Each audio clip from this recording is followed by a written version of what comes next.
brought to you by V-Guard. ગુજરાતમાં ગરમીએ મચાવ્યો છે હાહાકાર। રાજ્યના 6 શહેરમાં તાપમાન 44 ડિગ્રીને પાર પહોંચ્યું। સુરેન્દ્રનગરમાં સૌથી વધુ 45.5 ડિગ્રી તાપમાન, ડીસામાં 45 ડિગ્રી મહત્તમ તાપમાન નોંધાયું। રાજકોટ અને ગાંધીનગરમાં 44.5 ડિગ્રી તાપમાન, અમદાવાદ શહેરમાં મહત્તમ તાપમાન 44.5, ભુજમાં 44.1 ડિગ્રી મહત્તમ તાપમાન, ભાવનગરમાં 41.8 ડિગ્રી તાપમાન નોંધાયું છે। અમરેલીમાં 43.4 ડિગ્રી, છોટાઉદેપુરમાં 41.4 ડિગ્રી તાપમાન નોંધાયું છે। તો આગામી 5 દિવસ સુધી નહીં મળે ગરમીથી રાહત। સૌરાષ્ટ્રથી લઈને કચ્છ સુધી હીટવેવની આગાહી છે। દક્ષિણ ગુજરાતના જિલ્લાઓમાં પણ હીટવેવનું હવામાન વિભાગનું અનુમાન છે। હવામાન વિભાગે કરી છે અંગ દજાડતી ગરમીની આગાહી। પોરબંદર, જૂનાગઢ, ભાવનગર, સુરેન્દ્રનગરમાં હીટવેવનું અનુમાન।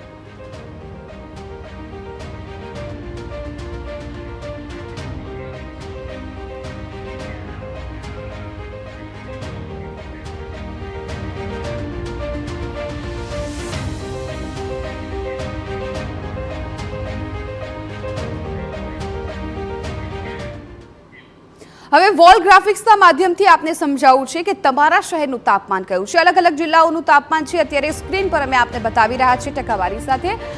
આપ જુઓ કે અમદાવાદમાં 45 સેલ્સિયસ તાપમાન છે અને હજુ પણ આગામી દિવસોમાં પણ આટલી જ ગરમી પડવાની હવામાન વિભાગે આગાહી વ્યક્ત કરી છે।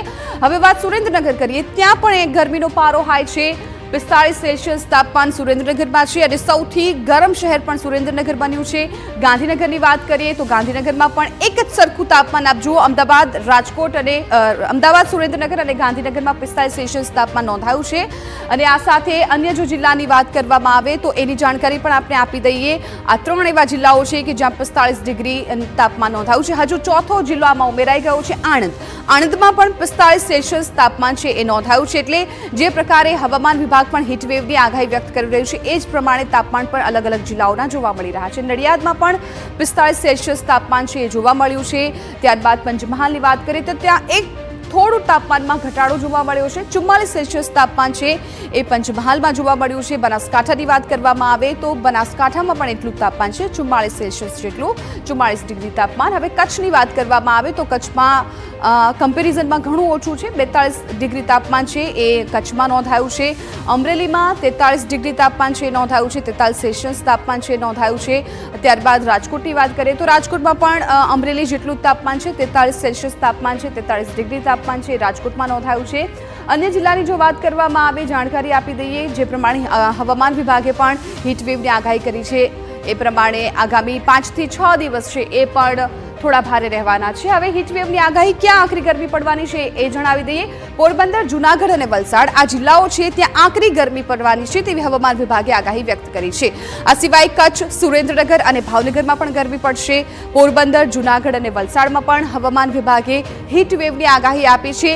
આગામી દિવસોમાં આ જિલ્લાઓમાં હીટવેવની શક્યતાઓ છે એ હવામાન વિભાગ તરફથી જોવામાં આવી રહી છે। સ્ક્રીન પર આ જિલ્લા પણ આપણે જોયા। તો આગામી જે 6 દિવસ છે એ 6 દિવસ દરમિયાન ગરમીનો પારો હાઈ રહેવાનો છે અને હજુ પણ ગરમીમાંથી રાહત લોકોને નહીં મળે। તો આ વડોદરાની વાત કરવામાં આવે તો હીટવેવની અસરથી લોકો બીમાર પડ્યા છે। ગરમીનો પારો 43 ડિગ્રીને પાર થતા વધી છે હાલાકી। વડોદરા શહેરમાં 500 થી વધુ લોકોની હીટવેવની અસર થઈ છે। ગભરામણ, બીપી, ચક્કર, ઉલટી, ડિહાઇડ્રેશનના દર્દીમાં વધારો થયો છે।